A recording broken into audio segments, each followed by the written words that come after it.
Sunrise একাডেমির পক্ষ থেকে সমস্ত নবম শ্রেণীর ছাত্রছাত্রীদের জন্য সুখবর। তোমরা যারা থার্ড সামাটিভ পরীক্ষা দেবে এবং তোমাদের এই থার্ড সামাটিভ পরীক্ষা আসন্ন থার্ড সামাটিভ পরীক্ষা খুব কাছেই চলে এসেছে এবং বিশেষ করে যারা ইতিহাসের ছাত্রছাত্রী আছো তারা খুবই চিন্তায় আছো যে কিভাবে আমরা বড় প্রশ্নগুলো কি বড় প্রশ্ন এখান থেকে করব বা কি বড় প্রশ্ন করলে এখান থেকে আমরা কমন পাবো। তা তোমাদের সেই সমস্যার সমাধান করবার জন্য আমরা সানরাইজ একাডেমির পক্ষ থেকে কিছু গুরুত্বপূর্ণ প্রশ্ন নিয়ে আজকে আলোচনা করব। তোমাদের থার্ড সামাটিভের পরীক্ষার জন্য যে 8 নম্বরের যে প্রশ্নগুলো পড়ে সেই 8 নম্বরের প্রশ্নগুলোর মধ্যে আমরা সানরাইজ একাডেমির পক্ষ থেকে মোট 6টি প্রশ্ন দিয়েছি এবং তার মধ্যে 5টি প্রশ্ন খুবই গুরুত্বপূর্ণ। এই 5টি প্রশ্ন যদি তোমরা ভালো করে নাও তাহলে কিন্তু তোমাদের আর এই 8 নম্বরের প্রশ্নের জন্য ইতিহাস বিষয়ে আর কোনো চিন্তা থাকবে না।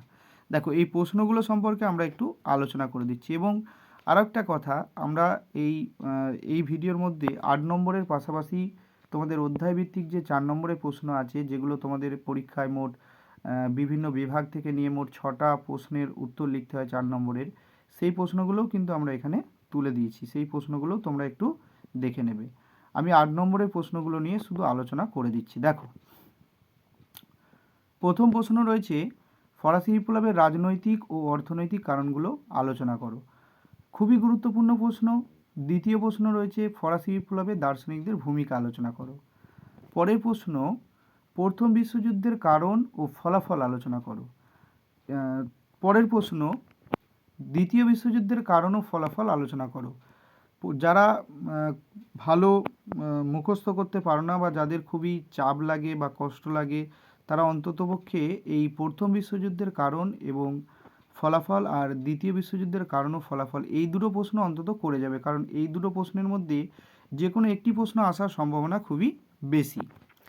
আচ্ছা, বাকি সমস্ত ছেলেমেয়েদের জন্য যারা ভালো পড়াশোনা করো তাদের জন্য তোমরা সবই ভালো প্রশ্ন করে নিতে পারো, কারণ এই প্রত্যেকটা প্রশ্নই খুবই গুরুত্বপূর্ণ। দেখো, পরের প্রশ্ন হচ্ছে, রুশ বিপ্লবের কারণগুলি আলোচনা করো। আচ্ছা, জার্মানির ঐক্য প্রতিষ্ঠায় বিসমার্কের ভূমিকা, খুবই গুরুত্বপূর্ণ প্রশ্ন। আর লাস্ট প্রশ্ন এখান থেকে রয়েছে, নেপোলিয়নের পতনের কারণগুলি আলোচনা করো। এবার অধ্যায়ভিত্তিক এর সঙ্গে 4 নম্বরের যে প্রশ্নগুলো রয়েছে, তোমাদের দেখো আমরা বেশি প্রশ্ন এখানে তুলিনি, মোটামুটি 15 থেকে 16টি প্রশ্ন রয়েছে। এই প্রশ্নগুলো তোমাদের অবশ্যই করতে হবে, কারণ ওখানে তোমাদের 6টি মোট 4 নম্বরের প্রশ্নের উত্তর লিখতে হবে।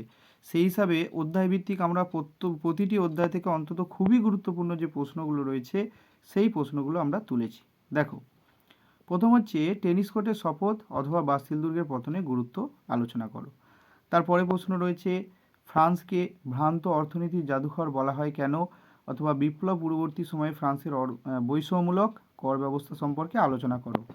পরে প্রশ্ন, ফরাসি বিপ্লবে নারীদের ভূমিকা আলোচনা করো। পরে প্রশ্ন রয়েছে, কোন নেপোলিয়ন সম্পর্কে বিস্তারিত আলোচনা করো।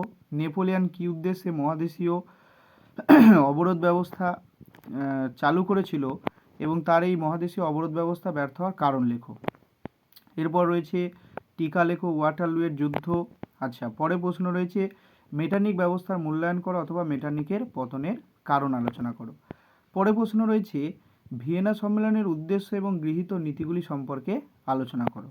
পরে প্রশ্ন, জুলাই বিপ্লবের কারণ অথবা পটভূমি ও ফেব্রুয়ারি বিপ্লবের ফলাফল আলোচনা করো। এরপরে প্রশ্ন রয়েছে, খুবই গুরুত্বপূর্ণ প্রশ্ন, ইতালির ঐক্য আন্দোলনে জোসেফ ম্যাসিনি এবং জোসেফ গ্যারিবল্ডির অবদান।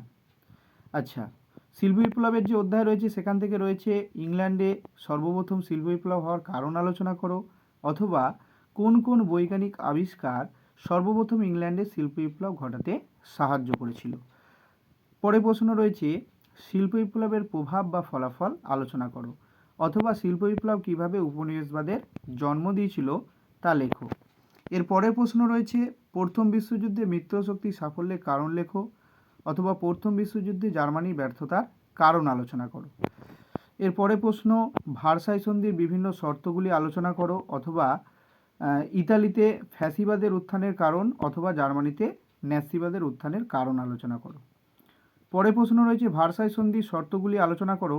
হ্যাঁ, ভার্সাই সন্ধির বিভিন্ন শর্তগুলি আলোচনা করো, এই প্রশ্নটা তোমাদের এখানে দুবার দেয়া হয়ে গেছে, তোমরা এখান থেকে যে কোনো একটাই করবে। দ্বিতীয় বিশ্বযুদ্ধের জন্য ভার্সাই সন্ধি কতটা দায়ী ছিল? খুবই গুরুত্বপূর্ণ প্রশ্ন। দ্বিতীয় বিশ্বযুদ্ধে আমেরিকার ভূমিকা আলোচনা করো। এবং শেষ প্রশ্ন রয়েছে রোম, বার্লিন, টোকিও অক্ষচুক্তি সম্পর্কে আলোচনা করো। তোমাদের উদ্দেশ্যে একটি বিশেষ বার্তা, সেটি হলো যে তোমরা যারা মনে করছো যে প্রশ্নের সংখ্যা একটু বেশি হয়ে গেছে, দেখো তোমাদের যে অধ্যায়ভিত্তিক যে বিভাগ রয়েছে সেখান থেকে এই কটা প্রশ্ন খুবই কম। এই কটা প্রশ্ন তোমাদের 90 নম্বরের পরীক্ষার জন্য অবশ্যই করা দরকার। এবার এর মধ্যে তোমরা যারা ভাবছো তারা অন্তত স্টার মার্কস দেওয়া যেগুলো প্রশ্নগুলো রয়েছে সেই প্রশ্নগুলো অবশ্যই করে নেবে, কারণ স্টার মার্কস দেওয়া প্রশ্নগুলো খুবই গুরুত্বপূর্ণ। ধন্যবাদ।